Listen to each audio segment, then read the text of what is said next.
10 நிமிஷத்தை ரெஸ்டாரண்ட் ஸ்டைலில் ஜீரா ரைஸும் தாபா ஸ்டைல் லோபியா மசாலாவும் செய்யலாமா. ஜீரா ரைஸ்க்கு பேனில் 2 டேபிள் ஸ்பூன் நெய் எண்ணெய் சேர்த்து பட்டை லவங்கம் ஏலக்காய் இலை போட்டு 2 டேபிள் ஸ்பூன் சீரகம் போட்டு நல்லா பொரிஞ்ச பிறகு வேக வச்சு எடுத்த உதிரி உதிரியான பாஸ்மதி ரைஸை போட்டு கிளறி 2 செகண்ட்ஸ் மூடி போட்டு எடுத்தோன்னா சூப்பரான ஜீரா ரைஸ் ரெடி.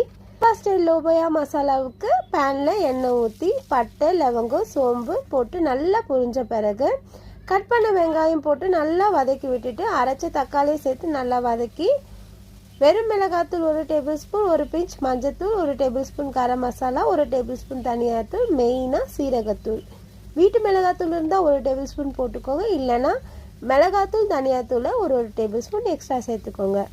உப்பு சேர்த்து நல்லா மிக்ஸ் பண்ணி விட்டுட்டு வேக வச்சு எடுத்த காராமணியை சேர்த்து 5 மினிட்ஸ் சிம்மில் வச்சு எடுத்தீங்கன்னா லோபியா மசாலா ரெடி.